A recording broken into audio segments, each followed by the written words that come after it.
Medidas resguardan a la economía y en especial a los más débiles, preservando sus salarios y jubilaciones. Hemos salido a defendernos. Queda claro que aquí no hay devaluación, que se mantiene la convertibilidad y la paridad peso-dólar. Estamos ganando la batalla.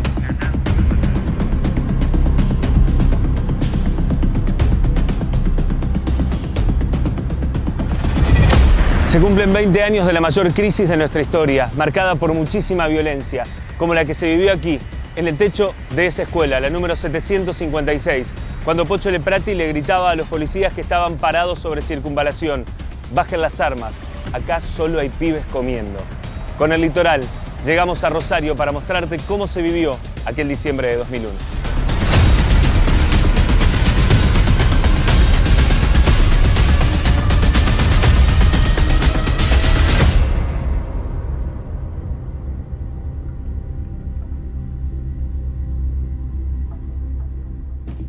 Se vivió como, se puede decir como una tragedia, se puede decir como la lucha.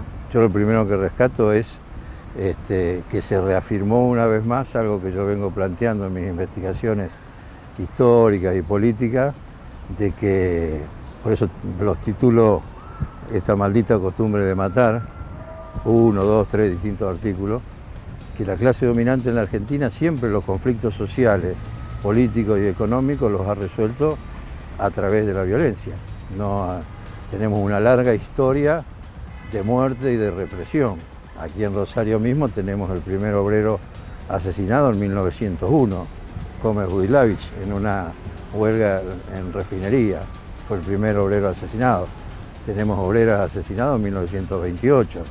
Y si hacemos un recorrido de la historia de la Argentina, siempre los conflictos la clase dominante los resolvió a través de la violencia. En esta zona no había ni hay supermercados. Esta es una zona muy pobre de Rosario. Al no haber supermercados, la represión no tenía mucho sentido, excepto la cacería. La policía vino a cazar directamente a gente desarmada con balas de goma, con balas reales, con escopetas, con revólveres que tenían ilegales, que guardan en las botas, que guardan en los borceguíes. Así cazaron gente aquí. Venían a robar, muchos, porque se llevaban. Cuando yo entré al barrio, el barrio cambió mucho, era mucho más pobre hace 20 años atrás. Cuando me metí al barrio vi que la policía directamente entraba a casas y se llevaba motos, muebles, pertenencias, la gente gritaba, los chicos corrían sin saber qué pasa. Era casi una escena de batalla. Y los que peleaban, la batalla era muy desigual. Era la policía contra gente desarmada. Eso es lo que más recuerdo de ese 2001. Y en ese sinsentido, en esa situación, vos recibís un balazo. Sí, yo empiezo a entrar a diferentes casillas, a las diferentes viviendas. Toco la puerta y entro, es decir, no era una zona belicosa, no era una zona de guerra, no es que vos no podías entrar. Yo caminé, entré, toqué la puerta, hablé con la gente me fue contando lo que sucedía. La policía no solamente estaba esa tarde, eran casi esta misma hora, 2:30, 3 de la tarde. Ya de la noche anterior había entrado la policía y había hecho lo mismo. La policía y algunos grupos de algunas bandas también. En esos años no es como ahora. Rosario era otra Rosario, totalmente distinta. Entonces ya venía de la noche anterior el problema. La gente me fue contando qué pasaba, qué no pasaba. Yo salgo de la casilla y de pronto siento como un golpe en la espalda, que no entendía qué era. Vuelvo a entrar a la casilla y la gente que estaba allí, eran dos muchachos, me atienden, se fijan en mi espalda y me dicen: mira, lo que tenés es una bala, ellos le llaman el chinchorro. Aparentemente era una bala de calibre 32 o 22. Yo cuando quedo herido empiezo a contar. Bueno, si estoy muy mal me voy a desangrar acá. Voy a darme un ratito. Voy a empezar a contar 15, 20, 30 segundos. Vi que podía caminar, que si me quedaba en la casilla me iba a quedar solo y quién sabe quién me iba a encontrar. Y cuando vi que podía caminar, me toqué, vi que no tenía demasiada sangre, empecé a caminar solo. Si en realidad no me asistieron. Empecé a caminar solo, caminé por la lateral, vine por aquí, la policía seguía tirando, entonces lo primero que pensaron es que yo era uno de los, no sé qué llamar, no sé qué pensaban, que, no era, que la gente que estaba no eran seres humanos, ¿viste? Era una especie como de guerra zombie. Entonces, no sé, yo dije, bueno, van a pensar que soy que yo, entonces me saqué la camisa, levanté la camisa como casi en señal de capitulación. Y mi fotógrafo me reconoció y dijo, no, es del diario. Y un compañero que ahora trabaja en TN, José Luis, fue el que me llevó directamente a ECA. Así que esa fue un poco la situación y bueno, y ahí resolvió y después, por suerte, no tuve consecuencias de ninguna índole, excepto a veces cuando hay un poquito de humedad que me duele la espalda. El mismo día de la muerte de Graciela Costa fue todo muy loco. Entre que yo vengo de la zona oeste, que es de donde yo soy, de allá de Mendoza y Provincias Unidas, por circunvalación a Galvez, paso por el barrio Las Flores y veo toda una tira de policías tirando hacia la villa, ¿no? Tirando hacia el barrio. Entonces pregunto en la radio si quieren que salga ahí porque los móviles estaban abarrotados. En esa época estaba José María Barrera, que después abandonó la radio. Y salir, dejar a mi familia en la casa de mi suegra y ver cómo una banda de muchachos tomaban un camión jaula. O sea, Galvez es conocido por la cantidad de frigoríficos que hay, ¿no? Ahí está Paladini, ahí está el Swift, hay muchos más. El Litoral. Y cómo toman un camión jaula y abren la puerta trasera, ¿no? Donde están los animales y sale un cebú. Y lo veo como para salir, se va galopando para la salida por debajo del puente ferroviario. Entonces engancha con un cuerno, un Fiat 128, lo levanta como 2 metros y lo tira. Digo, esto que podría ser parte de una comedia, ¿no? Y yo veo que se da vuelta, como no podía salir por ahí, y se viene para donde estaba yo.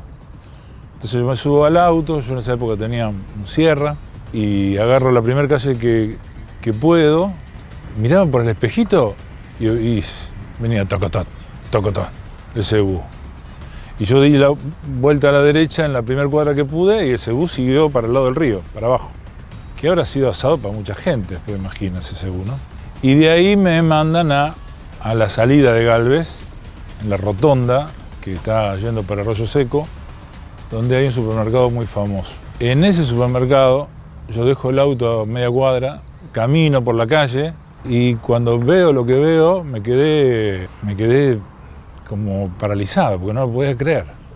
O sea, como el desprecio por la vida que había, o sea, la vida de cualquiera de esas personas valía menos que un paquete de fideos y en la vereda del supermercado había 4 o 5 policías tirando, algunos con escopeta, supuestamente con balas de goma, y había 2 o 3 oficiales o suboficiales uniformados tirando con la pistola reglamentaria, con la 45, con la 9 milímetros, no sé qué.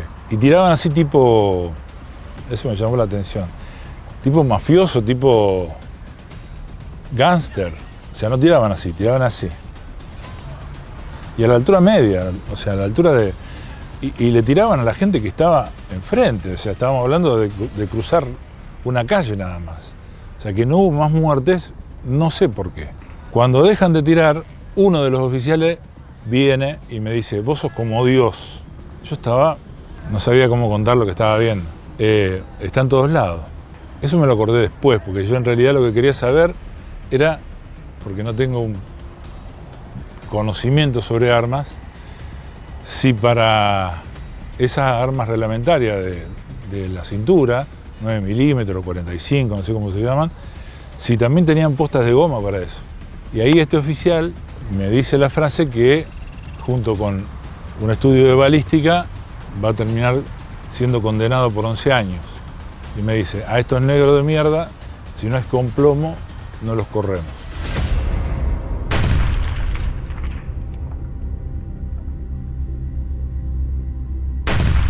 Cuando me dice eso, como a 100 metros después, se empieza a juntar la gente, un montón de gente. Entonces yo me voy para allá, a ver qué pasaba. Lo primero que escucho cuando llego, una mina que decía, la tengo acá, en el bolsillo de atrás. Ella lo que tenía acá era la bala, que le había sacado del pecho a Graciela. Yo digo Graciela como si la conociera, pero ya a esta altura es como parte de mi familia. Y había un montón de gente alrededor, no me voy a olvidar más, yo cierro los ojos y veo los ojos de ellas en shock, así negros, grandotes, sin pestañear, sin nada. Al poco tiempo se la llevan, yo después me entero que murió. El pueblo sale a disputar la calle, sale a disputar las plazas, sale a disputar el espacio público. ¿Y quiénes son los que salen a disputar? Salen a disputarlo los desocupados, los asalariados que cobraban muy poco, la juventud, las amas de casa, los chicos. El pueblo sale a la calle porque ya venía de una gimnasia durante toda la etapa del menemismo, donde ya había habido también asesinato. El maestro Fuente Alba, y esto con la crisis que se produce, la crisis económica, política y la crisis de representación de los partidos políticos. Acá hubo una crisis muy importante que se prolonga hasta hoy, lo estamos viendo, una crisis de representación. Lo otro a resaltar es la brutal represión que se dio desde Buenos Aires, acá en Rosario y hasta en los pueblos y lugares más chicos, Casilda, poblaciones cerca de Rosario, porque eran las masas en la calle, era la gente en la calle. Ahí se hablaba del corralito, pero ahí se abrió el corralito de la gente salió a manifestarse. Durante todas esas manifestaciones se discutía en muchos casos en asambleas cuáles eran los pasos a seguir. Y lo otro, que las empresas que se cerraron, las empresas que quebraron, la clase obrera da lugar a lo que son las empresas recuperadas, o que están como cooperativas y demás, ¿no? Eso fue el otro fenómeno importante que sucede ahí en ese momento, ¿no? También en las manifestaciones vos te encontrabas con gente que no tenían, digamos, la misma posición política y demás, pero se estaba luchando contra esta crisis económica, esta crisis de representatividad, la cuestión de cuando de la Rúa larga el estado de sitio. La gente salió a defender sus derechos. Y después, por otro lado, los que desatan la represión, los que llevan adelante la represión, los que ordenan la represión, no son juzgados. Reutemann se muere sin ser condenado, con una cantidad de muertos impresionante. La represión fue muy fuerte y en algunos casos, yo me acuerdo de haber participado en la asamblea y me acuerdo de haber charlado con los compañeros en unas manifestaciones o actos, que la policía estaba dirigiendo la represión a determinados militantes en determinada zona, como para mí es el caso de Pocho Leprati.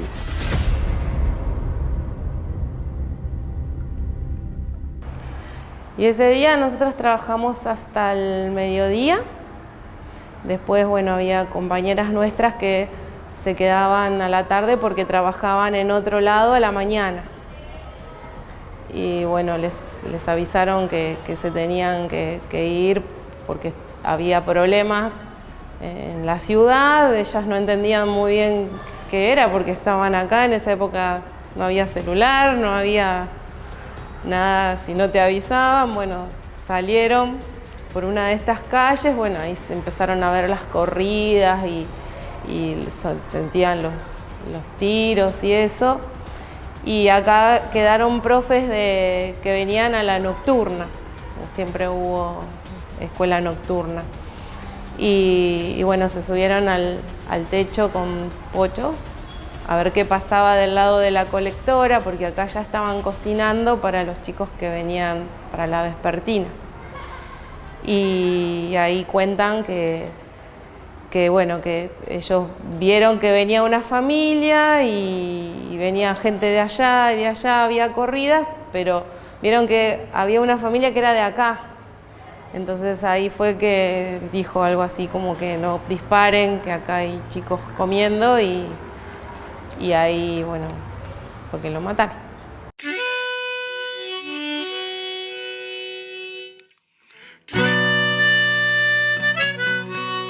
Nosotros somos todos de clase trabajadora, somos de villa, entonces nuestra posibilidad, nuestro futuro y nuestro hoy está en el trabajo. Al no tener trabajo... ¿Quién era Pocho Leprati? ¿Qué pregunta por un lado sencillísima de contestar, y a su vez tan grande, ¿no? Porque bueno, yo debo decir que era mi hermano, parto de ahí, ¿no? Mi lazo, lo que nos unió, ¿no? Es la familia. Él era el mayor de 6 hermanos y fue el primero que, digamos, dejó, si quiere, el hogar para hacer su vida, para indagar sobre qué quería hacer en la vida, y así eligió distintas cosas, ¿no? Primero se volcó a estudiar leyes, después entró en una institución salesiana y así llegó a vivir a Fures y después a Rosario. Lo recuerdo, digamos, en las elecciones que fue haciendo. Pocho era alguien que recordamos como alguien feliz. Había encontrado, creo que, otras personas que lo habían movilizado mucho en lo que quería hacer, que era trabajar con los más jóvenes fundamentalmente, y los más jóvenes con menos posibilidades. Se ponía a organizar, a acompañar un montón de situaciones, de espacios, como que podía ir tejiendo, ¿no? Una red, siempre con otros y otras, siempre de manera colectiva, pero tenía un don, si podemos llamarlo así, que era, sabía no volverse necesario. En el momento, él tenía perfil tan bajo que no sabíamos bien cuál era su actividad o lo que hacía fuera de la escuela. Sí sabíamos que él siempre llegaba así en bicicleta, muy transpirado, y bueno, después nos enteramos cuando pasó lo que pasó de que era porque venía desde el barrio Ludueña andando en bicicleta, porque bueno, él se había ido a vivir allá y dicen que donaba todo su sueldo. Nos contaron después de que él había decidido irse a vivir allá, en ese barrio, porque consideraba que había que hacer un montón de cosas por los chicos de ahí y que la mejor manera era estando ahí. Las Flores, entendimos que no solo era un lugar de trabajo para él. A esta escuela llegó después del conflicto de la ex cocina centralizada de calle Felipe Moré. Él era trabajador allí. Cuando cierran, lo despiden a Claudio junto a Ángel Porcu, fue un conflicto de meses, y terminan cerrando ese gran lugar que nunca más se pudo recuperar. A él, como a otros compañeras suyos, los enviaron a distintas escuelas, y como castigo a los que trataban de hacer algo distinto en esos lugares los enviaron lejos. Así que Pocho, que vivía en Ludueña y estaba muy cerquita de ese espacio, lo enviaron a Las Flores. Acá nosotros veíamos a un asistente escolar que venía a cocinar a los chicos, que tenía muy buena onda. Nosotros en el turno tarde veníamos acá a mirar películas con una tele y una videocasetera en ese tiempo. Él a veces hacía pororó y bueno, le hacía bromas a los chicos, y él no era de andar contando qué era lo que hacía. Nos enteramos después. ¿Y cómo lo tomaban? ¿Cuál era la relación de los chicos con Pocho? Y era muy linda porque él siempre les hacía bromas o los charlaba, o a veces nada, pero era el buen trato. De estar acá cocinando. Hey, profe, ¿qué cocinás hoy? Y le decían.